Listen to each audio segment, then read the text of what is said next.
하나님 말씀 보셨습니다. 하나님 말씀 이사야서 33장 22절 말씀 보셨습니다. 구약성경 제 성경으로는 1007페이지입니다. 구약성경 1007페이지 이사야서 33장 22절 말씀 33장 22절 말씀 찾으셨으면 제가 봉독하겠습니다. 대저 여호와는 우리 재판장이시요 여호와는 우리에게 율법을 세우시니요 여호와는 우리의 왕이시니 그가 우리를 구원하실 것임이라. 아멘. 이 시간은 웨스트민스터 소결의 문답 제23강입니다. 그리스도의 왕 직분을 우리가 살펴보도록 하겠습니다.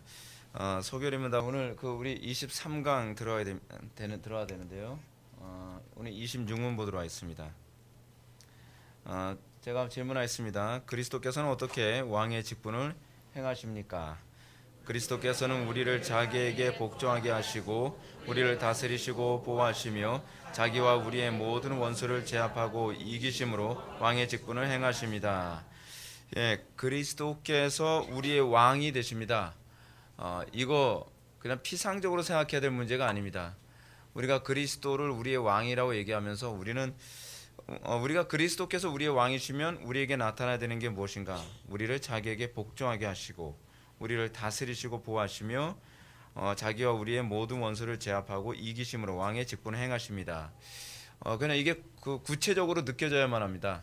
그러니까 피상적 그런 거지. 소결의 문답은 달달달 외우는데 나의 삶 속에서 그리스도의 왕 되심에 관해서 우리가 구체적으로 이런 표징이 나타나지 않는다고 한다면 이건 그냥 지식으로 머물러 있는 죽은 지식에 불과한 것이죠. 우리 소결의 문답 13문부터 38문까지 구조 다시 한번 봅시다. 우리가 이 부분 보게 되면은 우리가 지금 23문부터 38문까지 우리가 지금 보고 있는데 예수 그리스도께서 이루신 일의 결과는 무엇인가 하는 부분을 봅니다. 예수 그리스도께서 이루신 결과가 왜 중요하죠? 예수 그리스도께서 이룬 일의 그 결과가 우리에게 그대로 적용되어져서 우리를 통해서 예수 그리스도 이루신 일의 그 사역에 우리가 참여하게 되는 겁니다. 그래서 우리는 예수 그리스도의 선지자직이 우리하고 아무 관계가 없는 것이 아니라 우리가 선지자직에 연합되어지고 예수 그리스도의 제사장직에 연합되어지고 예수 그리스도의 왕직에 연합되어지게 되는 것이죠. 우리가 지난 시간에 우리가 뭘 배웠는지 다시 한번 생각해 볼까요? 우리는 지난 시간에 예수 그리스도의 제사장 직분을 우리가 살펴봤습니다. 제사장 직분하게 되면 항상 떠올려야 되는 게 뭐죠? 헌신이죠. 헌신. 그러니까 사도 바울이 로마서 12장 1절에서 얘기하는 것처럼 너희 몸은 하나님이 기뻐하시는 거룩한 산 제사로 드리라. 이 제사장 직분이 무엇이냐면 나를 제물로 드리는 직분이죠. 그렇죠? 1차적으로는 나를 제물로 드리고 또 하나는 뭐냐면 나 이외의 다른 사람들을 제물로 드리는 것. 로마서 15장 16절에 나오는 얘기죠. 이방인들을 하나님께서 받으시기 합당한 제물로 드리는 것이 자기의 직무다라고 얘기합니다. 이것이 신자됨의 제사장 직분이죠. 신자들의 제사장 직분은 뭐예요?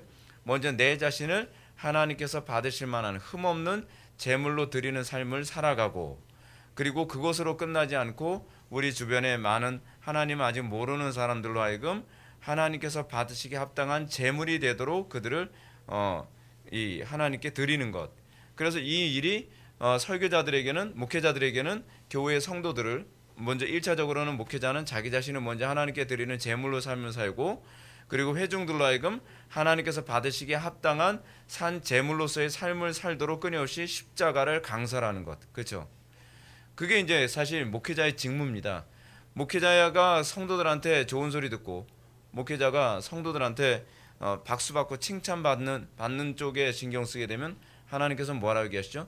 모든 사람이 너희들을 칭찬하는 자는 화가 있을지로다 라고 얘기하는 것처럼 목회자의 직무는 성도들로 하여금 하나님 앞에 부끄러움 없는 산 제물이 되도록 끊임없이 권면하는 일과 그리고 목회하는 일, 목양하는 일을 끊임없이 수행해야만 합니다. 이것이 목회자의 직무예요. 성도들도 동일하죠. 성도들도 자기 자신을 하나님께서 받으시기 합당한 제물의 삶을 살아가고 또 내 주변에 있는 사람들 또 부모들 같은 경우에는 자녀들을 이삭을 바치듯이 자녀들을 하나님께서 받으시기에 합당한 제물이 되도록 바치는 것. 어저께 제가 교회 오빠라고 하는 영화를 시사회를 이제 갔었는데 그 시사회에서도 이제 느꼈던 바가 그겁니다. 이 시사회에서 이제 보면은 두 집사님이 나오죠. 두 집사님이 나오는데 남편이 암 때문에 이거 스포인데 이거 그래도 보셔야 돼요. 여러분 보셔야 돼. 영화를 너무 잘 만들었어요. 근데 투병 생활하는데 부부가 서로 하나님께서 받으신 합당한 재물이 되도록 끊임없이 권면해요. 그러니까 뭐 꼭 그렇게까지 살아야 돼? 뭐 그렇게 상대방이 하나님께 헌신하는 삶을 자꾸 끌어내리려고 애쓰는 것이 아니라 서로가 서로에게 그것을 끊임없이 권면하죠. 그러니까 그 남편이 그 온몸에 암이 다 퍼져서요. 대장을 다 잘라내고 그리고 암세포를 다 긁어내느라고 그냥 온몸을 그냥 다 샅샅이 다 그냥 다 뜯어낸 거예요. 그러니까 한 열 몇 시간 동안 대수술을 마치고 나서 의식도 거의 이거는 그냥 다큐멘터리지 그냥 영화 배우들이 뭐 연기를 한 게 아닙니다. 근데 그 상태에서 호흡기 끼고 대답도 못 하는데 와이프가 가서 남편한테 그런 얘기합니다. 뭐 남편한테 오빠라고 그러는데 오빠 성경 읽어줄까 했더니 고개를 설레설레 하면서 누워서 하는 얘기가 이러고 있어요. 이렇게 하고 있어서 천장을 봤더니 천장에다 성경 구절을 써놓고 성경 구절을 묵상하고 있는 거예요. 아픈 사람한테 성경 읽어준다고 하는 것도 대단하지 않습니까? 수술 끝나서 의식도 혼미하고 몸도 아파서 그런데 오히려 이 남편한테 성경 읽어주겠다고 읽어줄까 눈물 흘리면서 너무 아프지 그러면서도 성경 읽어주겠다고 왜요? 하나님께서 받으시기 합당한 제물을 드리도록 서로가 독려하는 관계. 여러분 신자가 그겁니다. 서로가 그런 관계에 됐을 때 거기 아름다움이 있지 서로가 신앙을 막 끌어내리듯이 살아가면 이거 굉장히 괴로운 거거든요. 교회에서 성도들 간의 관계가 그거 아닙니까? 교회에서 성도들과의 관계가 그렇게까지 안 해도 돼. 꼭 그렇게까지 해야 되나? 그러면서 오히려 사람들한테 자꾸 시험 들게 만들고 오히려 그 신앙생활을 하는 데 있어서 자꾸 그런 일이 있잖아요. 어떤 사람이 하나님 말씀대로 산다고 나름대로 힘들고 어렵고 핍박당하고 있는데 아유 좀 지혜롭게 해. 그렇게까지 할 필요 있나 뭐. 그렇게 하면서 십자가를 못 지게 만들고 이게 여러분 굉장히 심각한 문제입니다. 심각한 문제예요. 우리가 기도해 줄게. 잘하고 있는 거야. 그래서 오히려 십자가를 지는 것을 오히려 독려해 주는 그것이 이제 제사장적 삶을 사는 성도들의 모습이죠. 근데 여러분 사실은 어떤 사람 말을 더 듣기 좋아합니까? 십자가 지내라고 힘들어 있는 사람한테 안 줘도 돼 얘기하게 되면 야, 저 사람이 진짜 나 사랑하는 것처럼 보이죠. 근데 그게 아니에요. 그게 아니에요. 오히려 우리가 참된 신자라고 한다면 그런 얘기는 별로 귀에 안 들어오죠. 그러니까 거기서 그 집사님이 이런 얘기합니다. 그 남편 집사님이 암 투병 생활 때문에 뭐 수술을 여러 번 하는 것도 너무 힘든 상황에서 목사님들이 와서 기도를 해준다고 했을 때 어떨 때 기도가 제일 위로가 됩니까? 그러니까 이런 얘기합니다. 하나님께서 치료해 주실 거예요. 하나님께서 회복시켜 주실 거예요라고 하는 말은 머리로는 그냥 아멘이 되는데 별로 감동이 없대요. 근데 오히려 낫느냐 안 낫느냐가 중요한 것이 아니라 하나님을 기쁘시게 하고 하나님을 영화롭게 하는 그것이 신자됨입니다라고 할 때는 가슴속에서 뜨거운 게 올라오면서 눈물이 하염없이 쏟아지더라고요. 그건 정말 공감이 되고 정말 기쁘더라는 거죠. 그래서 이번에도 제가 그 하고 난 다음에 그 영화 보고 나서 그 영화 그 영화 배급하는 대표가 있어요. 기독교인인데 그분하고 저하고 이제 잠깐 대화를 나누면서 제가 그런 얘기했습니다. 저는 진정한 기적이란 병이 낫는 게 기적이 아니라 죽을 때까지 그리스도를 부인하지 않고 죽을 때까지 불평하지 않고 그 고통스러운 가운데서도 하나님께 감사합니다 하면서 그리스도를 끝까지 붙들고 가는 그 모습이 이게 기적이 아닌가 하는 생각이 드는 거예요. 여러분 그게 기적 아닌가요? 그게 기적? 근데 우리는 병 낫는 것만 기적이라고 생각을 하죠. 근데 사실 그것보다 더 큰 기적은 그 고난 가운데서도 그리스도께 감사하는 것, 그 고난 가운데서도 하나님께 영광을 돌리는 것, 저는 그게 진짜 기적이라고 생각을 합니다. 그게 진짜 신자됨의 표징이죠. 그 신자됨의 표징이라고 생각을 합니다. 하여간 우리가 이 직분과에 대해서 얘기하면서 이 제사장 직분은 하나님과 관계 회복을 위한 유일한 통로라는 점을 우리가 기억하셔야만 합니다. 예레미야서 44장 2절부터 6절의 말씀에 언급된 것처럼 이스라엘 멸망과 심판의 가장 직접적 원인은 바로 제사장 직분이 제공했다는 것이죠. 여러분 오늘날 상당수의 성도들의 가정이 초토화되어지고 망가지고 여러분 한국 교회가 지금 심각합니다. 한국 교회 보게 되면 성도들의 가정과 삶이 불신자들하고 별반 차이 없이 다 망가졌어요. 근데 그 이유가 어디 있느냐? 사실 강단 설교에 있어요.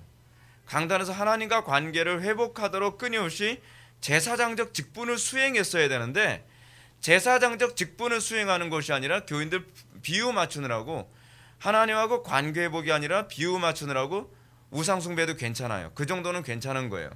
그러면서 뭐 예배에 대해서 등한시해도 괜찮은 거예요.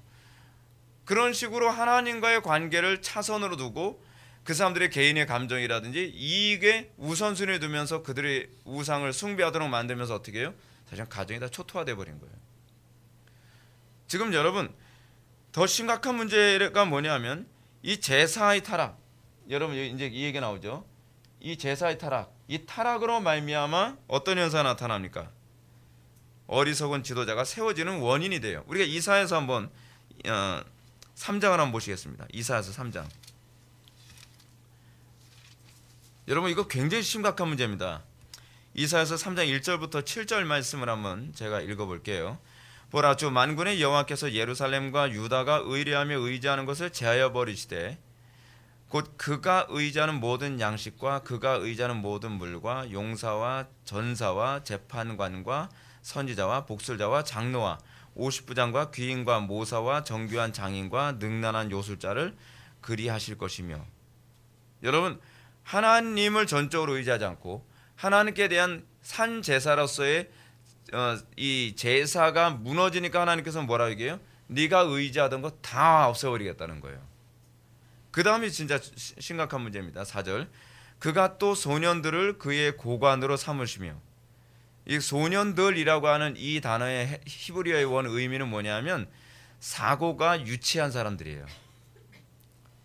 꼭 우리나라 정치가들 보는 것 같지 않습니까? 우리나라 정치가들 얼마나 사고가 유치찬란합니까?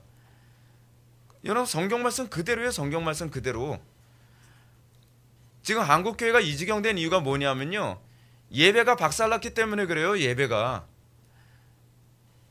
이 한국 교회 보게 되면 예배가 역겨움의 극치예요. 역겨움의 극치. 하나님을 신성모독하는 걸 아무렇지도 않게 생각해요. 예배 가운데 은혜 안 받아도 자기는 죄책감도 없어요. 하나님께서 내 예배가 하나님께서 받아줬는가 받아주지 않는가 관심 없어요. 이거 한국교회 전반적으로 보편적이지 않나요? 특정한 어떤 교회만의 문제가 아니라는 거예요.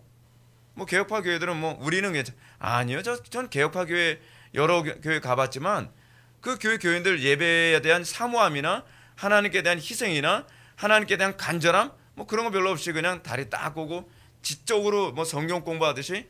여러분 하나님께서 받으시는 예배가 그런 예배가 아니거든요. 신령과 진정으로 하나님께서 정말 상한 심령 가지고 하나님 아니면 내가 살 수 없습니다. 저는 정말 죄인이고 저는 정말 부끄러운 존재입니다. 저는 무능한 존재이기 때문에 오늘 시간 하나님께서 나에게 생명 안 주시면 저는 살 수가 없습니다라고 하는 그런 간절한 마음으로 예배에 참여해야 되는데 얼마나 위선적으로 은혜에 대한 아무런 기대감도 없이 수십 년을 그렇게 살아오면서 이게 죄인지도 모르는 거예요. 이것 때문에 지금 한국 사회가 이 지경까지 간 거거든요. 근데 정신 못 차려요. 정말 정신 못 차려요. 원인이 어디에 있는지를 전혀 모르는 거예요. 그 원인이 예배에 있거든요. 예배. 여러분 예배가 전부입니다. 예배가 뭐예요? 하나님을 하나님 되게 높이는 게 예배잖아요. 근데 하나님은 하나님 되게 한 번도 높여본 적이 없는 사람들이 교회 안에 태반이에요. 태반. 근데 자기가 그런 존재인지 자기도 몰라요. 그게 지금 심각한 문제예요. 그게. 그리고 보십시오. 소년들을 고관으로 삼으시며 다시 해서 사고가 유치한 사람을 고관으로 삼으시고 아이들이 그들을 다스리게 하시니. 여기서 이 아이들이라고 하는 말이 이게 타올 올림이라고 하는 히브리어를 사용하는데 이 단어는 이 뭐예요? 이 욕망을 만족시키는 또는 자기 기분을 채운다는 뜻을 가지고 있어요. 이 단어가. 그러니까 이걸 이제 히브리어로 이제 전문용어로 히트 파일에서 파생된 단어로서 법과 공의 없이 오직 자신의 기분만 만족시키는 왕을 얘기하는 거예요. 자기의 욕심만 채우는 왕을 얘기한다는 거예요. 이건 너무 적절하지 않나요? 우리가 정신 차려야 돼요. 우리 예배에 대해서 여러분 어느 정도로 하나님께 매를 맞고 어느 정도로 징계를 받고 심판을 받아야 우리가 잘못했습니다라고 할까요? 여러분 자신 우리 교회처럼 예배가 왜 중요한지 얼마나 중요한지를 제가 강조하는 그런 교회는 별로 없다고 저는 생각을 해요. 근데 사실은 우리 교회도 예배에 대한 근본적 각성이 제대로 안 일어나고 있어요. 이건 되게 심각한 문제예요. 이것이 지금 우리나라의 지금 심각한 문제라는 겁니다. 또 하나 볼까요? 여러분 29장 13절부터 14절 보시겠습니다. 이사야서입니다. 29장 13절부터 14절 말씀. 주께서 이르시되 이 백성이 입으로는 나를 가까이하며 입술로는 나를 공경하나 그들의 마음은 내게서 멀리 떠나나니 그들이 나를 경외함은 사람의 계명으로 가르침을 받았을 뿐이라. 그러므로 내가 이 백성 중에서 기이한 일 곧 기이하고 가장 기이한 일을 다시 행하리니 그들 중에서 지혜자의 지혜가 없어지고 명철자의 총명이 가려지리라. 자, 아까는 하나님께서 그 예배가 무너진 것에 대한 징계로 어떤 사람을 세웠다고요? 유치찬란한 지도자를 세웠다. 그리고 자기 욕심 밖엔 차릴 줄 모르는, 좀 우리나라 지금 국가의 그 공직자들 어떻습니까? 온갖 비리에 대해서 다 정의의 사자처럼 싸울 것처럼 행동하고 나서 고위관제에 딱 앉으니까 어떻게 해요? 온갖 비리의 주범 되잖아요. 근데 그것만이 더 문제가 아니라 하나님께서 기이하고 가장 기이한 일을 행하는데 그 중에서 지혜자의 지혜가 없어져요. 그나마 지혜가 있다는 사람도 멍청이가 돼버린다는 거예요. 그럼 명철자도 총명이 사라져요. 판단력이 어두워진다는 거예요. 이 명철이라고 하는 것이 분별력을 얘기하는 거거든요. 분별력이 없어지는 거예요. 이거 왜 그럴까요?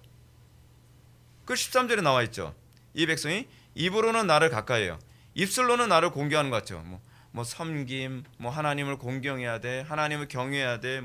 입술로는 그런데 마음은 멀리 떠났어요. 마음이 멀리 떠났다는 얘기가 무슨 얘기일까요? 실천할 의향이 없다는 거예요. 그렇잖아요. 말이야 잘하죠.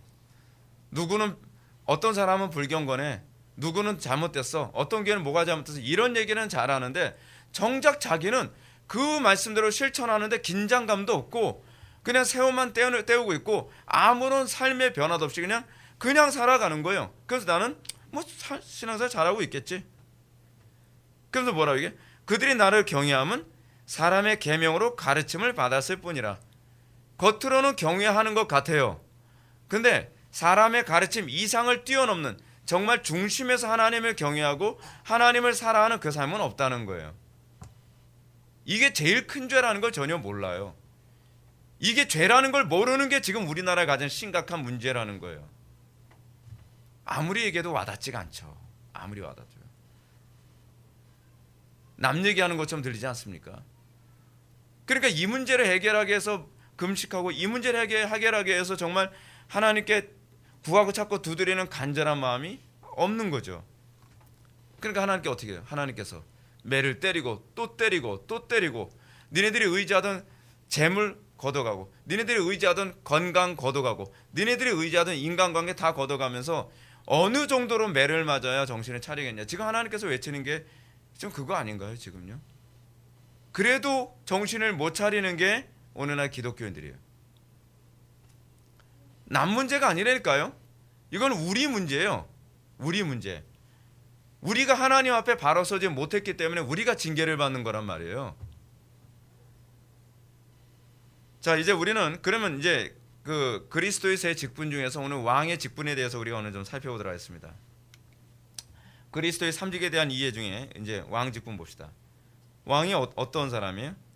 본래 인간은 의로웠죠. 의롭다는 얘기가 무슨 얘기입니까? 하나님의 통치를 잘 따른다는 걸 얘기하는 거죠. 이게 여러분, 좋은 왕은 어떤 사람이 좋은 왕일까요? 좋은 왕은요, 법의 통치를 잘 따르는 왕이 좋은 왕이죠. 대통령이나 왕이 법을 무시하고 살면 우리는 그걸 좋은 왕이라고 얘기하지 않습니다. 그렇죠? 좋은 통치를 할 수가 없죠. 그래서 이 왕 직분에서 첫 번째 의, 그 본래 인간은 의로 하는데 현재 인간은 어때요? 불의예요. 뭐예요? 하나님의 통치를 안 따른다는 얘기죠. 이스라엘 백성들을 어때요? 다윗과 그의 가족들 뭐 다 넘어가고 그리스도를 얘기합시다. 그리스도는 왕 중의 왕으로서 우리를 다스리시죠. 그래서 우리가 그의 다스림 가운데 들어가는 것이 뭐냐면 회개죠. 우리가 회개하고 우리가 그리스도의 다스림 안에 들어가는 걸, 그리고 관계를 회복하는 걸 의라고 얘기하는 겁니다. 그리고 참 교회는 이 하나님의 통치를 구현하기 위해서 뭘 해야 되죠? 정당한 권징을 시행해야 돼요. 정당한 권징 힘들죠. 정당한 권징하고 하게 되면 교인들이 다 뒤로 빼죠. 뭐 여기만 교회인가? 이게 지금 한국교회 지금 심각한 문제죠.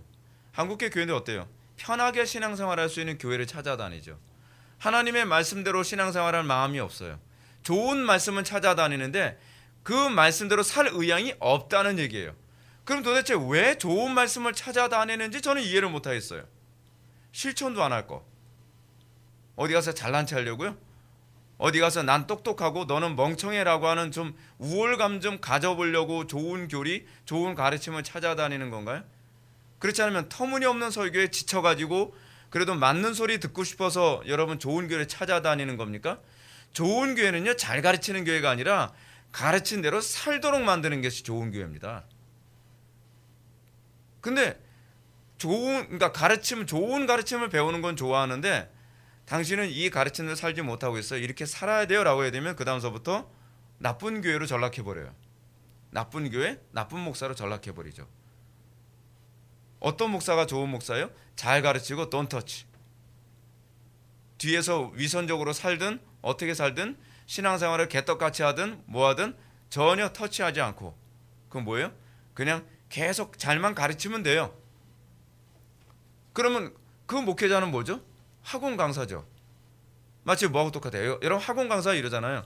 성적이 잘 나오든 못 나오든 그거 너네들이 알아서 할 문제지. 나는 월급만 챙기면 되는 거야. 그거 되는 거 아닌가요? 여러분 그거야말로 정말 욕먹을 짓 아닌가요? 여러분 우리 교회는 학원이 아닙니다. 우리 교회에서 저는요, 그 유명한 학원 강사가 돼서 여러분들에게 조금이라도 돈을 더 받기 위해서 이 자리에 서 있는 게 아니에요. 저는 궁극적 목적이 뭐냐면 가르치는 데 있지 않아요. 저의 궁극적 목적이 뭐냐면 저는 여러분들이 그리스도와 하나가 되는 중매쟁이 역할을 하기 위해서는 이 자리에 있는 거예요. 근데 중매쟁이 역할은 싫다는 거예요. 왜요? 나는 그리스도는 싫어하거든요. 지식은 좋아하는데 내가 왜 그분하고 내가 관계를 회복해야 돼? 내가 왜 그분하고 동행해야 돼?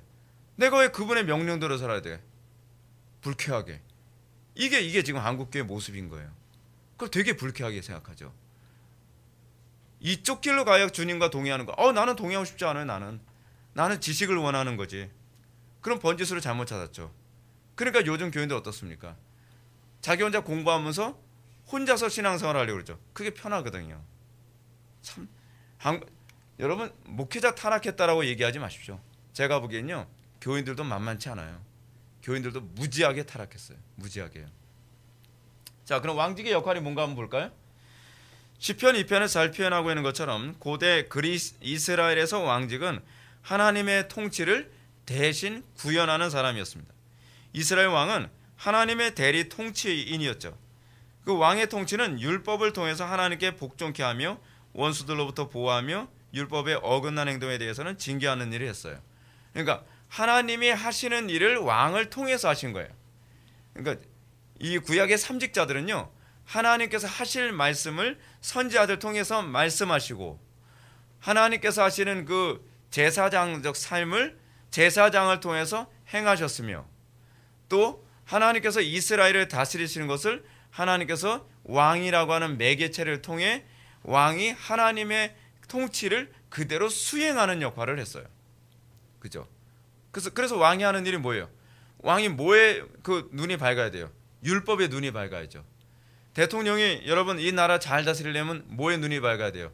헌법에 눈이 밝아야죠. 법에 눈이 밝아야 되잖아요. 그래서 그 법대로 나라를 다스려야죠. 목사가 여러분 교인들을 성경대로 잘 목양하려면 뭐에 눈이 밝아야 돼요? 성경에 눈이 밝아야죠. 그리고 성경적인 것과 성경적이지 않은 것을 분명하게 갈라주고 그리고 성도들을 그쪽으로 살아가도록 끊임없이 독려하는 것. 때로는 책망도 하고 때로는 권징도 하고 때로는 격려도 해가면서 그들로 하여금 그리스도와 동행하는 삶을 살도록 하는 것이죠. 그죠? 이런 고대 이스라엘은 바로 하나님의 나라의 모형이에요. 그래서 교회가 하나님 나라의 모형이 되기 위해서는 목회자에게 주어진 직분 중 하나 뭐냐면 이 통치권도 그대로 잘 수행을 해야 돼요. 근데 여러분들은 그걸로 끝나냐? 아니에요. 여러분들도 가정에서 그렇게 해야 돼요. 여러분들이 가정에서 해야 되는 것이 뭐예요? 여러분들의 가정을 천국이 되게 만드는 거죠. 천국이 뭐예요? 하나님이 통치하시는 나라죠. 예. 우리는 천국의 기준은 어디에 두죠? 내 육신의 욕망이 잘 채워지는 곳이라고 생각을 하잖아요. 옛날에 제가 어떤 교회에서 그래요. 뜨레스티아스 광고를 하면서 뭐라 하냐면 여러분 뜨레스티아스 얼마나 좋은지 아세요? 거기 갔다 오면 천국 갔다 온 것 같다는 거예요. 천국의 개념이 그 개념이 아니에요. 여러분 우리는 천국의 개념을 어떻게 그러니까 사람들이 그 뜨레스티아스 갔다 오고 나면 이런 얘기해요. 뜨레스티아스 갔다 왔더니요 진짜 천국 같아요. 그럼 왜 천국 같은데요? 게을러도요 알아서 다 해줘요. 전 손가락 하나 까딱 안 해도요 음식 다 차려주시고요. 그리고 누가 와서 비유 맞춰주고 조크도 해주고 뭐 감동적인 편지도 읽어주고요. 그리고 가는 곳마다 가게 되는 선물이 있고요. 그게 천국입니까? 천국의 개념부터가 잘못됐으니까 한국 교회가 트레스티아스 같은 쓰레기 같은 걸 천주교로부터 수입을 해오고 그러는 거죠. 뭐가 천국입니까? 천국은요 하나님의 통치를 따르는 곳이에요. 그래서 질서가 정연하고 하나님을 높이고 그리고 그 안에서 하나님을 거슬리지 않는 그 가족 관계 또는 교우들과 목회자와의 관계 이 모든 것이 형성됐을 때 그것을 천국이라고 얘기하는 거죠. 하나님이 통치하시는 영역. 근데 우리는 어떻습니까? 우리는 천국을 어떤 천국을 꿈꾸죠? 우리가 꿈꾸는 천국은요. 때로는 주일날 하루 빼먹고 가족들끼리 해외여행 좀 갔다 오는 거 그걸 천국이라고 생각하죠. 그렇죠? 때로는 뭐 배 터지게 성대하게 뭔가 먹으면 천국 같다. 여러분 그걸 천국 같다라고 얘기하면 안 돼요. 적어도 우리 그리스도인들은 그렇게 얘기하면 안 돼요. 우리는 천국이라고 하는 것을 하나님이 왕으로 인정되어진 개념이 천국이에요. 여러분들 가정에서 하나님이 왕이셔야 돼요. 근데 여러분 어때요? 집안에서 남편이 왕 노릇하려고 하죠. 그건 아니에요. 물론 집안에서 남편이 하나님의 통치를 구현하는 대리 왕이라면 오케이, no problem, 문제 없죠. 근데 그 왕이 하나님을 대리하는 왕이 아니라 나의 독재 공간으로서의 가정을 추구하려고 하면 그건 심각한 문제가 생기는 거죠. 요즘에 페미니즘 어떻습니까? 이제는 여자들이 반란을 일으켜서 아내가 가정에서 왕이 되려고 하죠. 되게 심각한 문제예요. 이제는 한 수 더 뜨는 거예요. 남편이 자기의 독재로서 하나님의 통치가 아니라 자기의 왕국을 만들려고 하는, 자기 가정을 자기의 왕국을 만들려고 하는 것도 엄청난 잘못이지만 이제는 거기에서 쿠데타를 일으켜서 아내가 남편을 자기 발 아래 두고 자기의 그 통치 공간으로 가정을 만들려고 하는 것도 동일한 범죄행위라는 걸, 아니 더 심각한 범죄행위라는 걸 아셔야만 합니다. 우린 지금요 아주 최악의 시대에 살고 있습니다. 제가 어떤 형제한테 전화를 받았는데 이런 전화를 받았어요. 요즘 여러분 아는 사람들은 아시겠지만 요즘 뭐 여대생들이나 뭐 여자애들이 재미 삼아서 소송을 건대요. 재미 삼아서. 특별히 잘못한 거 없어도. 그래서 한 두세 여자애들이 카페 같은 데 앉아있다가 야 우리 심심한데 저쪽에 있는 남자의 골탕 먹이기 위해서 우리 그냥 그 소송 한번 걸어볼까? 그런다는 거예요. 그래서 소송에 걸렸대요. 또 소송에 걸렸는데 다행히 그 여자들이 대화 나누는 걸 뭐 녹음을 했는지 뭐 했는지 증거 자료가 있어가지고서 무죄 판결에서 나왔는데 여러분 그렇게 하면 무고죄로 해서요 감옥에서 푹 썩게 만들어야 되거든요. 그 혐의 없으니까 나가세요. 나가세요가 아니죠. 무고하게 남을 모함을 했으면 그 사람이 감옥에 가야죠. 우리나라는 지금 법의 형평성이 다 무너져 버리고 말았죠. 그래서 요즘엔 여자들이 너무 무섭대요. 남자들이요. 저 여자가 나를 해코지하면 어떻게 하지? 나 아무것도 잘못 안 했는데 저 사람이 나에게 뭐 스토커 짓을 했다는 등 어떤 식으로 거짓말을 만들면 그냥 사람이 성범죄자가 돼버리는 거예요. 파렴치범이 돼버리는 거예요. 그게 장난으로 할 짓입니까? 그 속에 도대체 뭐가 들어있길래 그런, 아니 생각을 해도 어떻게 그렇게 유치찬란하고 자기 밖엔 생각, 상대방이 얼마나 고통받고 상대방의 인생이 얼마나 망가질지에 대해서는 그 조그만 것조차도 생각을 못하는 게 이 세대의 모습이에요. 야, 그 정도의 생각도 못할까요? 이기심이 이제는 극도에 다다른 거예요. 그래서 제가 여러분들 제발 편리 추구하지 마세요. 감정에 충실하게 살려고 하지 마세요. 여러분들 감정에 충실한 것과 이런 편리에 충실한 게 얼마나 지금 잔인하고 악한 수준까지 도달했는지 여러분 아십니까? 우리는 아주 심각한 수준에 있습니다. 근데 여러분들이 그들보다 좀 덜하다고 해서 좀 덜할 거라고 생각하지 마시라는 거예요. 우리는 지금 전 세계에서도 손가락질 받을 만큼 유치찬란한 수준으로 지금 우리나라가 떨어져 있어요. 아니 떨어지는 것이 아니라 사실 원래 그랬어요. 원래 그랬는데 이 풍토가 생겨지니까 그냥 그렇게 사람들이 막 자유자재로 그 짓을 하고 돌아다니는 거죠. 가정은 가정대로 쑥대밭, 교회는 교회대로 쑥대밭, 학교는 학교대로 쑥대밭, 군대는 군대대로 쑥대밭, 사회는 사회대로 쑥대밭, 아래 위 없고 질서도 없고 조그만 배려심이라든지 상대방에 대한 어떤 그 존중심 아무것도 없어요. 왜요? 어디 가든지 자기는 다 가정에서 왕자처럼 자라고 가정에서 다 공주처럼 자랐거든요. 자기가 최고인 줄 아는 거예요. 어디 가든지 주제 파악을 못해요. 주제 파악을. 남들 다 우습게 보이는 거예요. 사실은 우스운 인간들이. 그러니까 다 우습게 보이는 거예요. 다 우습게 보이는 거예요. 그러니까 우리 어때요? 오늘날 여러분 우리나라 사회 특징이 뭔지 아세요? 애나 어른이나 존경이라는 게 없어졌어요. 그거 아세요? 저도 목회하면서 느끼는 게 뭐냐면 요즘 시대는요, 교인들도 목회자를 존경을 안 해요. 존경심이라는 것이 점점 사라졌어요. 물론 저는 알아요. 저도 알죠. 뭐 목사가 뭐 존경받을 만큼 뭐 위대한 존재는 아니니까요. 단지 그냥 설교나 하는 정도죠. 설교나. 그렇죠? 오늘날 목사 존경하는 시대가 어디 있습니까? 목사 흠 많죠.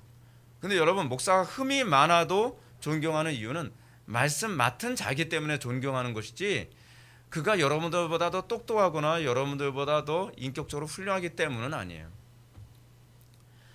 여러분 우리 이런 부분을 우리 인식하지 못하면 여러분 존경할 사람은 없습니다. 이 세상에 여러분 존경하는 사람이 어디 있어요? 다 똑똑한데 다 배울 만큼 다 배웠는데 다 잘났는데요. 그러니까 나라가 이 지경인 거예요.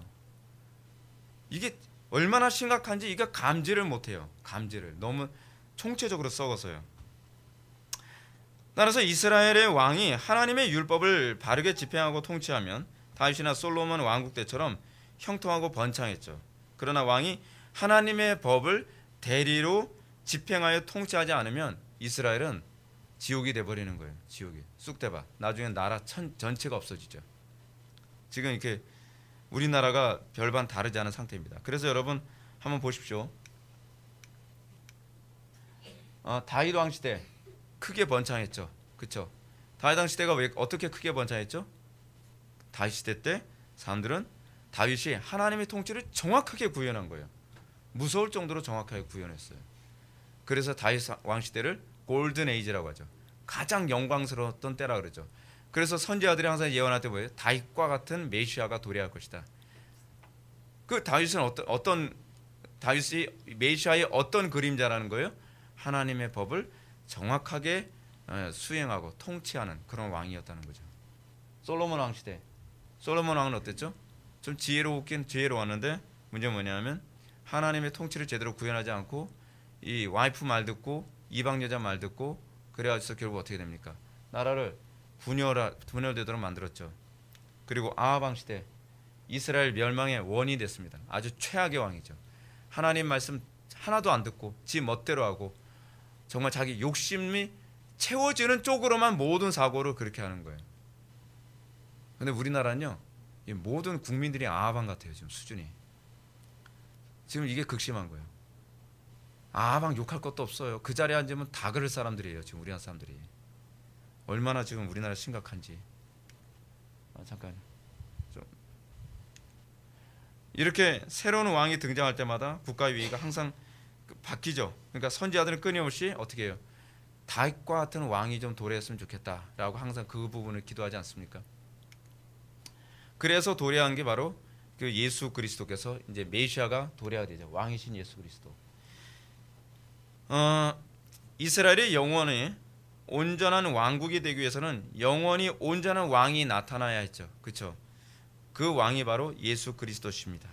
그러나 예수 그리스도는 육적 이스라엘 왕이 결코 아니었죠. 그러니까 민족적 이스라엘의 왕으로서 오신 것이 아니라 영적 이스라엘의 왕으로 오셨습니다.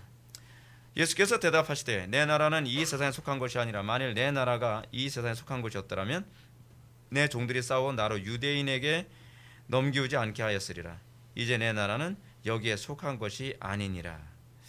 그리스도께서 왕으로 통치하시는 나라는 성령으로 거듭난 모든 인종, 모든 민족, 모든 세대의 왕이 되시는 거죠. 자, 그리스도께서는 신자들에게 왕직을 그럼 어떻게 수행하셨는가 한번 볼까요?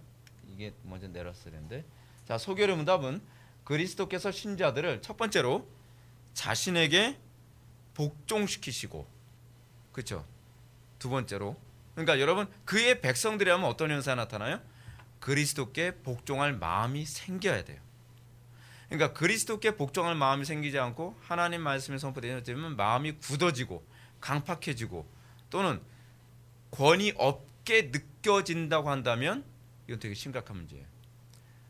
설교가 그러니까 여러분 어떻게 들려야 되냐면 이렇게 들려야 되는 거예요. 예를 들어서 왕의 사신이 와서 왕을 대리로 해서 왕의 명령을 전하죠. 왕의 사신이. 여러분 예를 들어서 옛날에 불멸의 이순신 보게 되면 여러분 왕이 직접 와가지고서 이순신에게 그렇게 안 하잖아요. 그 왕이 글을 딱 써서 어떤 사신에게 보내면 그 관직자가 말 타고서 이순신에게 딱 오면 이순신이 그 관직자 앞에서 무릎을 꿇고 왕이 오신 것처럼 반응하고 두려운 마음으로 딱 고개를 숙이고 어명을 듣겠습니다. 그런 태도를 취하죠. 그러면 그 관직자가 읽으면서 왕의 위엄으로, 그래서 존댓말도 안 써요. 자기보다 위에 상급자라도. 왜냐하면 왕을 대리하는 거니까. 그래서 왕이 말하는 것처럼 말을 하면 예, 알겠습니다. 복종하죠. 왕의 권위로 들리는 거예요. 두려운 마음으로.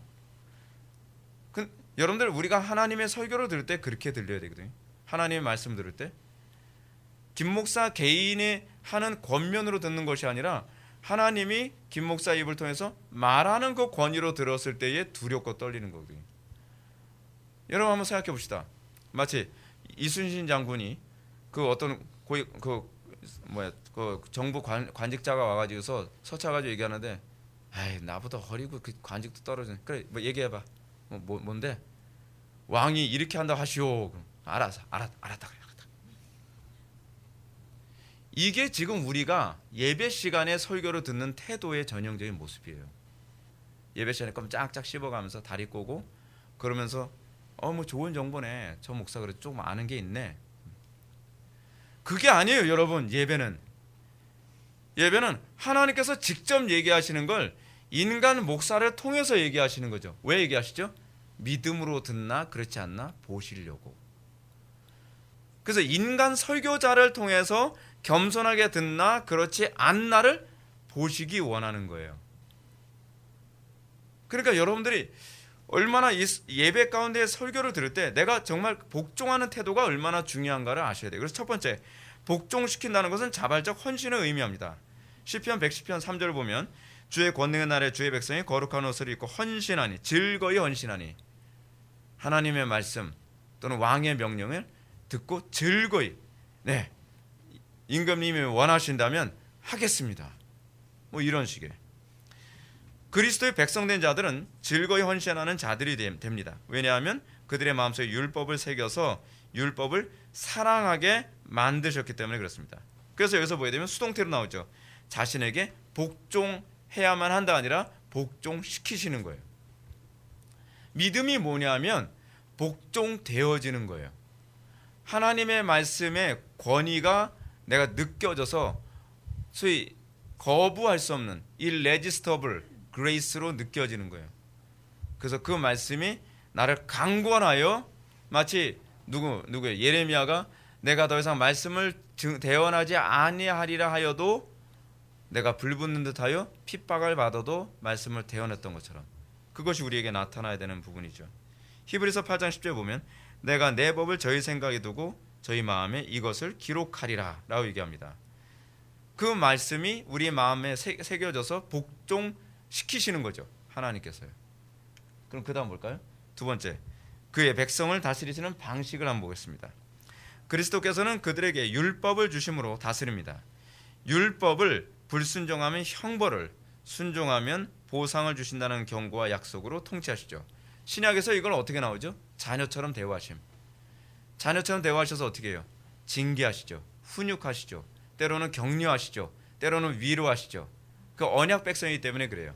언약 백성 아니면 징계도 안 해요. 그래서 징계가 없으면 뭐예요? 버려진 자식이다 라고 얘기를 하죠. 그러니까 어떤 사람이 복인 거예요? 징계를 받는 게 복이에요. 하나님 말씀에 순종하지 않아도 난 별일 없는데 이거 겁을 상실한 얘기를 하는 거죠. 두려워해야 될 문제예요. 내가 하나님 말씀대로 살지 않는데 내가 하나님의 말씀을 내가 경외하지 않고 불경건하게 살아도 나는 별 문제 없고 별 어려움 없이 살아가는데 여러분 그건 아니죠. 어저께 또 제가 그 교회 오빠 그 영화에서 그 이름이 그분 이름이 까먹는데 그분이 이제 그런 얘기를 해요. 왜 하나님은 나를 이토록 고달프게 살게 하실까? 내가 하나님 백성이라고 한다면 하나님 한 번 수술해서 좀 나아야 되는 거 아니에요? 한 번 수술했는데 그래도 잘 관리를 잘 했다고 했는데도 또 재발해서 다시 또 수술하고 또 재발해서 또 수술하고 그거로 끝나진 않았어요. 그 남편이 그러니까 암에 걸려서 막 투병 생활하고 힘들어하니까 너무 힘들어하니까 그 아들 힘들어하는 모습 보고서 엄마가 목매달아 자살했어요. 옷방에서. 그러니까 너무 괴로워하는 거예요. 너무 괴로워하는 거예요. 근데 그거로 끝나질 않아요. 자기 와이프도 또 암에 걸렸어요. 여러분, 근데 뭐라 하는지 아세요? 그 집사님 진짜 신자더라고요. 나는 너무 괴로워. 근데 이 괴로움이 나를 하나님과 더 가까워지게 만든다고 난 확신해. 이걸 통해서 난 하나님과 이전보다 더 가까워졌어. 하나님께서 훈육을 통해 그의 백성들을 더 거룩하게. 그게 어디 나오는 얘기죠? 요한복음 15장에 나오는 거죠. 가지가 포도나무에 접붙임 바 돼서 그 가지가 열매 맺기 위해 가지치기를 해준다고 얘기하고 있죠. 그게 하나님의 백성들을 더 거룩하게, 그래서 정금같이 다루시는 거예요. 그 정금같이 되도록. 저도 그 영화 보면서 굉장히 위로가 좀 많이 됐어요. 저도 하나님께 너무 못 살게 하셔가지고 너무 괴로워서 Why me? 그런 소리 되게 많이 했어요. 왜 나만 못 살게 하세요? 남들은 이렇게까지 안 해도 형통하고 편안하게 살아가는데, 근데 그것이 하나님께서 가지치기 하고 더 하나님과 더 가까워지게 만드는 거라는 걸 그 집사한테 통해서 은혜가 되더라고요. 여러분, 그래서 성도에게는요 하나님의 계명에 대한 경외심, 영어로 제가 fear라고 이렇게 썼는데 fear God, 하나님께 대한 두려움, 그게 있어야죠. 우리는 하나님께 대한 이 경외심, 두려움 이게 없어요. 그러니까 너무 가볍죠. 그러니까 임금을 대하는 태도가 아닌 거예요. 진지하고 굉장히 신중하고 두려워해야 되는데, 그래서 여러분 그리스도인의 표지가 뭡니까? 신중함 아닌가요? 진지함 아닌가요? 언제부턴가 기독교인들은 가벼움의 대명사가 돼버리고 말았어요. 맨날 희덕거리고 뭐 이렇게 가볍고 진지하지도 않고 예배를 드리러 오는 건지 뭐 무슨 소풍 온 건지 영화 관람하듯이 그냥 온 건지 구분이 안 돼요. 하나님에 대한 그 경외심이 전혀 없죠. 그래서 우리가 정말 날마다 주의 계명을 지키는 것이 기쁨이 되고 그것에 대한 이 소망으로 항상 살아가야만 합니다. 그것이 이제 정상적인 그리스도인이죠. 그리스도께서 그의 백성들을 어떻게 보호하시는가 볼까요? 모든 원수들 또는 다시 얘기해서 마귀, 육체, 세상, 사망, 죄로부터 보호하신다. 하나님께서 그의 백성들을 보호하시는 방식이 그거예요. 우리로 하여금 이 마귀의 괴계로부터 우리를 끊임없이 보호하시고 피할 길을 주시죠. 그래서 때로는 넘어질 만한 부분에 때마다 좋은 권면을 들어서 내가 잘못 갈 뻔했구나, 이런 것들 분별 못하실 때 분별할 수 있도록 하나님께서 마귀로부터 보호해 주시죠. 그리고 육체도 보호해 주시죠. 그리고 세상의 유혹으로부터도 보호해 주시죠. 그리고 사망의 권세로부터, 죄로부터 보호하십니다. 그 다음 또 볼까요? 죄와 사망의 권세가 그의 백성들 위에 통치권을 행사하지 못하도록 하심으로써 원수를 정복하시죠. 그러므로 하나님께로부터 난 자마다 세상을 이기게 됩니다. 이게 세상을 이기는 것이 보호의 또 다른 방식이에요. 특히 로마서 8장 37절 보면 그러나 이 모든 일, 즉 환난, 핍박, 곤고, 기근, 죽음, 위협, 칼에 우리를 사랑하시는 이로 말미암아 우리가 넉넉히 이기느니라. 35는 35절 얘기하는 겁니다.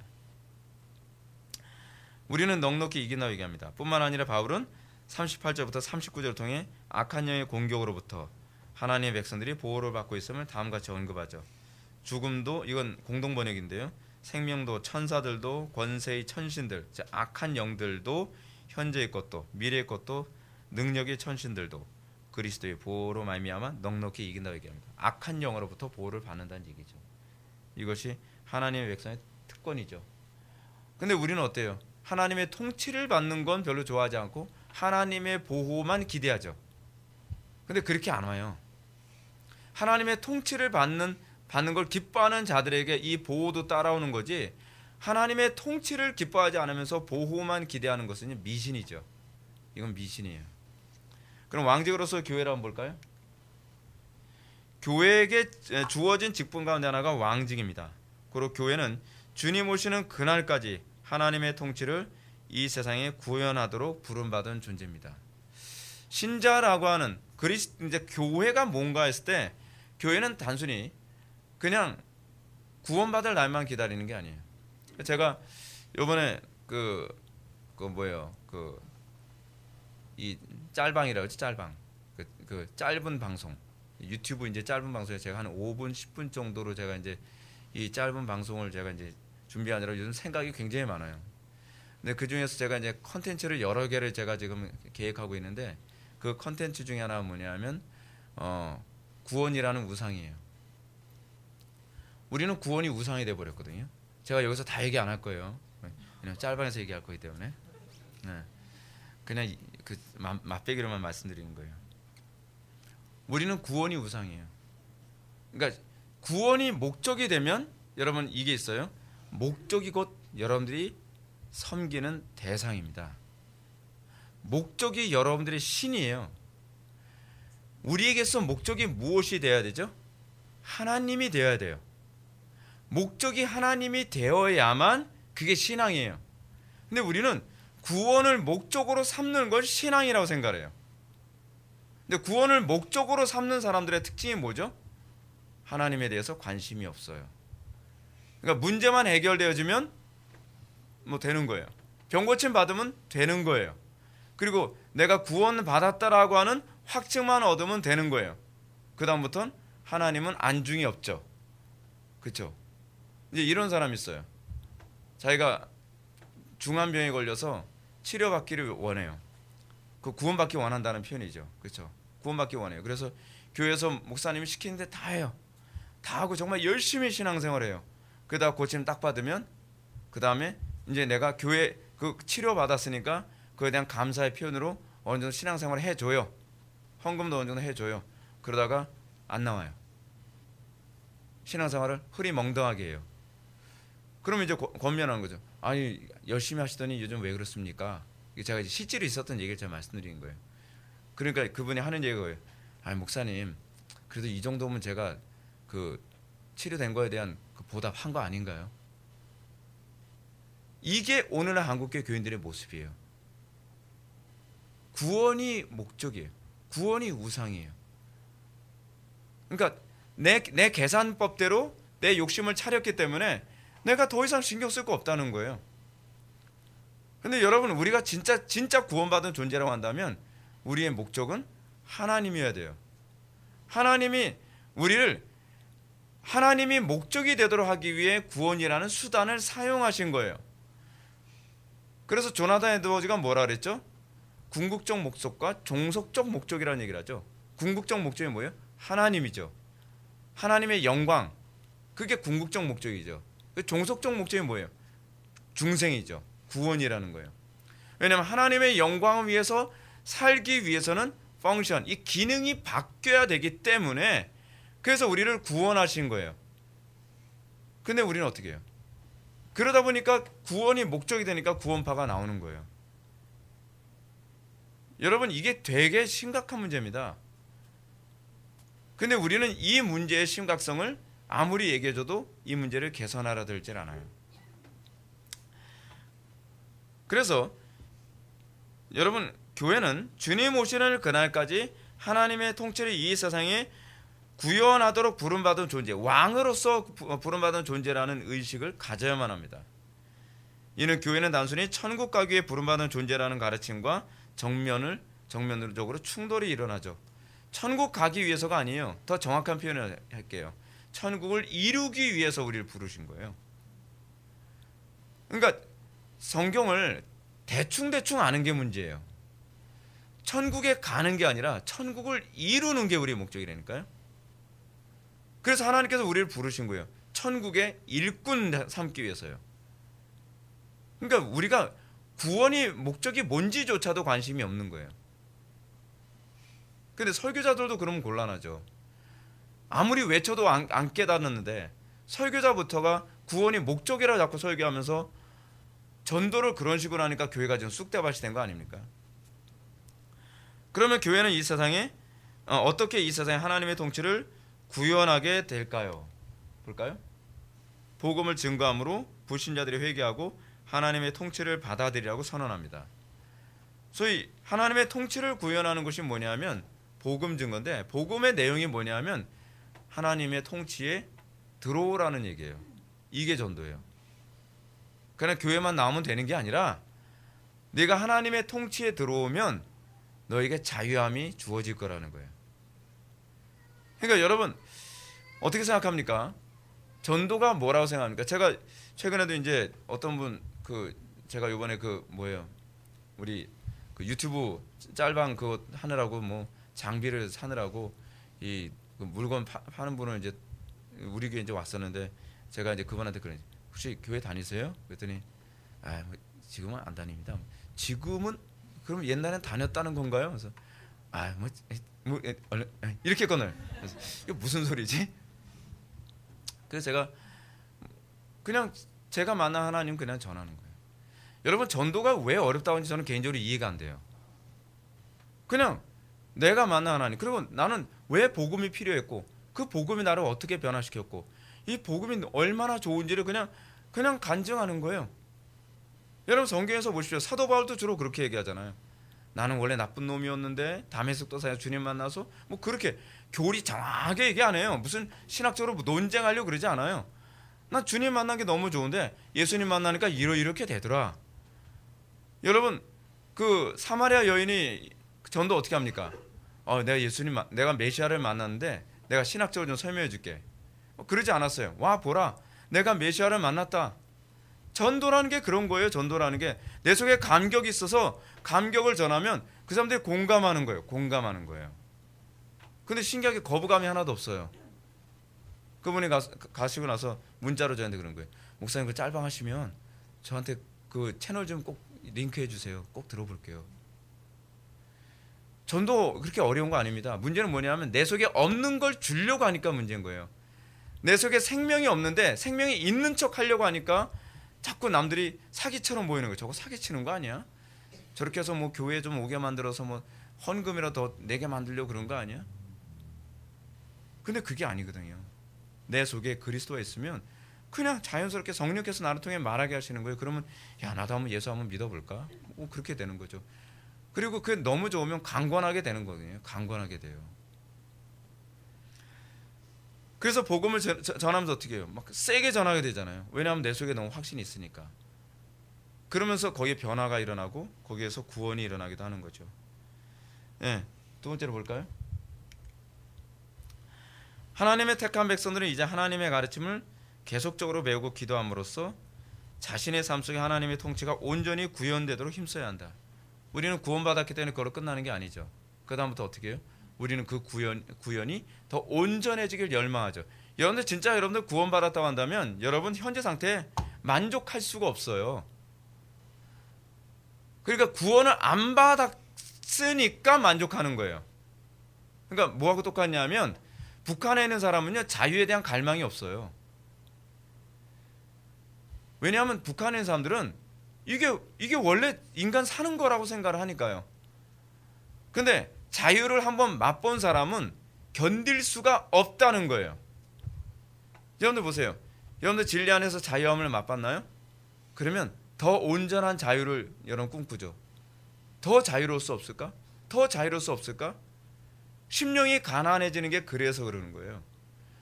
그래서 더 그리스도로 의지하고, 그래서 더 말씀을 연구하고, 그래서 더 기도하고, 그래서 더 자유롭기 원합니다. 내가 죄에서 조금 자유로워졌는데 여러분들이나 저나 우리는 죄로부터 완전히 자유롭게 된 존재가 아니에요. 우리는 끊임없이 죄에게 또 노예 생활하는 부분이 있어서 또 괴로워하죠. 오라 곤고한 사람이라다. 누가 사마의 몰산을 건져내랴. 이 멘트는 로마서 7장에 나오는 이 멘트는 회심자 바울의 멘트예요.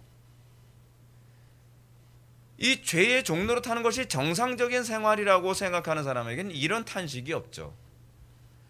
근데 자유를 맛보고 나면 더 온전한 자유에 대해서 목말라 하게 돼 있어요. 그래서 더 그리스도를 붙잡고 더 신앙생활을 열심히 하게 되는 거죠. 근데 이것이 의무적으로 일어나는 게 아니에요. 이것이 어떻게 해요? 내 속에서. 여러분 자유를 맛본 사람에게 자유를 위해서 투쟁하라 얘기 안 해도요. 자유를 위해서 투쟁하게 되어 있어요. 그것이 너무나 필요하다는 걸 아니까요. 오늘날 기독교인들이 그게 있어야죠. 근데 그게 안 나타나고 있는 게 문제예요. 세 번째, 하나님의 통치를 기뻐하는 택한 백성들은 왕으로서 이 세상에 하나님의 통치를 대신 구현하기 위해 헌신해야만 합니다. 우리가 그리스도인이 하나님의 그 왕의 대리 통치자로서 부름받았다는 것을 여러분들 확신한다면 여러분들은 삶의 전 영역, 정치, 경제, 사회, 문화, 예술, 교육 등과 같은 모든 영역에서 하나님의 통치를 구현하도록 힘쓸 것입니다. 상당수의 그 목사님도 이제 그런 말씀을 하셨다고 하는데, 내가 제일 후회하는 것이 있다면 나는 너무 목회에만 힘쓴 나머지 내가 자녀 양육, 가정을 너무 등한시한 걸 후회한다. 너무 늦게 깨달았다고 안타까워하시더라고요. 근데 그분이 이렇게 생각하신 거죠. 목회를 잘하는 것이 신앙이라고 생각하신 거예요. 뭐 부분적으로 맞는 얘기예요. 하나님의 통치를 교회에만 구현하는 게 아니에요.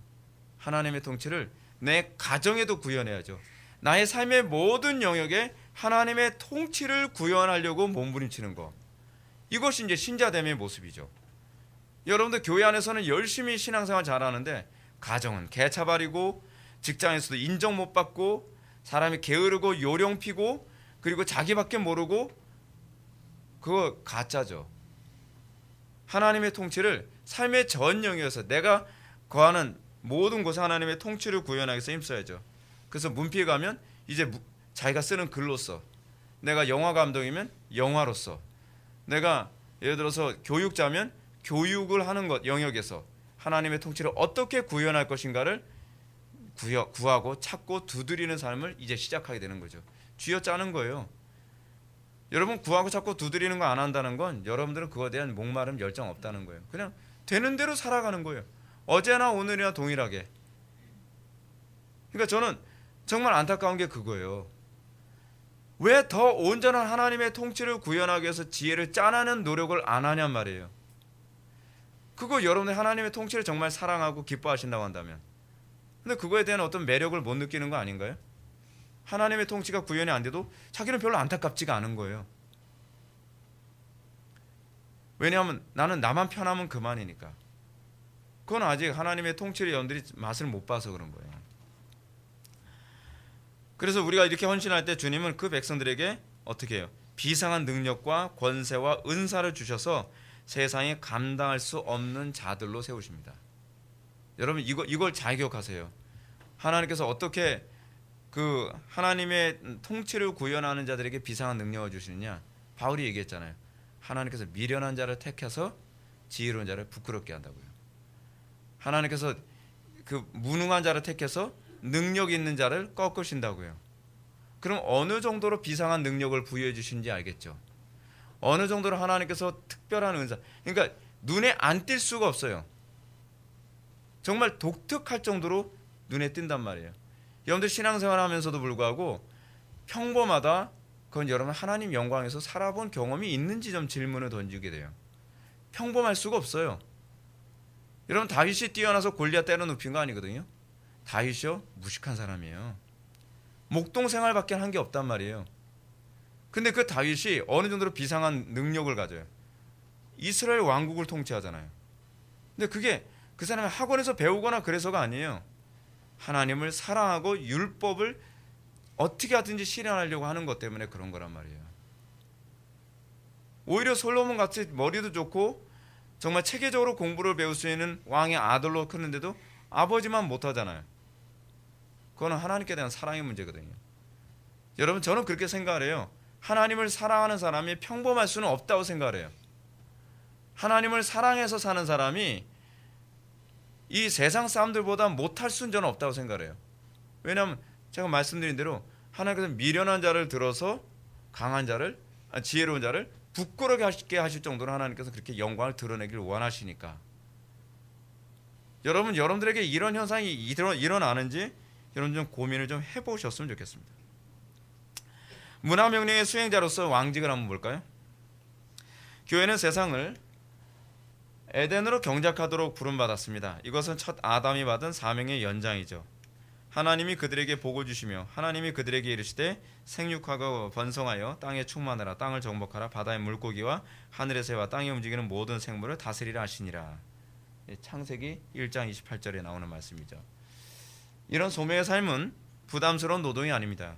하나님이 그들에게 복을 주시며 라고 얘기하는 것은 이게 복입니다. 복을 받은 사람은 이걸 자발적으로 기쁨으로 즐거이 헌신하게 되어 있어요. 복을 안 받으면 의무고 한숨 나오는 거고 부담스럽게 여겨지는 거죠. 결론 들어갑시다. 상당수의 사람들은 사도행전 1장 8절의 말씀을 근거로 하여 교회의 지상명령을 전도라고 주장합니다. 그래서 증인이 되리라는 말씀 속에 첫째 의무가 아닌 성령님에 의해 되어지는 것이라는 점을 좀 염두에 두어야만 합니다. 성령이 너에게 임하시면 너희가 권능을 받고 예루살렘과 온 유다와 사마리아 땅까지 내 증인이 되어지리라요. 증인이 되라가 아니란 말이에요. 그러니까 우리는 자꾸 이 안민환주의가 교회 안에 다 들어와 가지고 내가 뭘 해야 되고 내가 거짓말을 해서라도 저 사람을 교회당에 끌어오는 것이 하나님의 뜻이고 이것이 증인의 삶이라고 생각해요. 아니 그게 아니라 성령님께서 나를 움직여서 이루어지는 되어지는 사건이에요. 증인이 되리라 라고 말씀하셨으니까요. 두 번째로 여기서 증인이라는 의미를 단순히 교인 수를 늘리라는 표현으로 이해하지 말아야만 합니다. 이 말은 선지자의 직무와 아울러 왕의 직무를 포함합니다. 즉 복음의 도를 받은 사람들로 하여금 땅에 충만하라는 겁니다. 아울러서 땅을 정복하고 다스리라는 명령의 수행과 연결해서 이해해야죠. 교회는 이를 통해 왕직을 수행하는 것입니다. 네, 여기까지 하겠습니다. 기도하시겠습니다. 사랑이 많으신 하나님, 우리가 그리스도의 그 삼직을 우리가 묵상하면서 우리에게 그리스도의 삼직에 참여한 그 증거가 선명하게 나타나기를 열망하게 하여 주옵소서. 우리에게 무엇보다도 하나님을 예배하는 예배자로서 그 삶을 우리가 기뻐하고 더 온전한 예배자의 삶을 살기를 위한 뜨거운 열망이 우리 심령 속에서 불같이 솟아오르기를 원합니다. 세상이 너무나 심각하고 하나님의 이름이 모욕을 당하고 더 이상 이 땅에 소망이 없는데 우리는 이 시대를 향해서 거룩한 분노를 갖고 있지 못합니다. 우리에게 선지자 이사야처럼 하나님이여 나를 보내소서 내가 여기에 있나이다라고 고백하며 우리가 주님을 위해 거룩한 왕으로 쓰임 받기를 열망하게 하여 주옵소서. 예수님의 거룩하신 이름으로 기도올렵나이다. 아멘.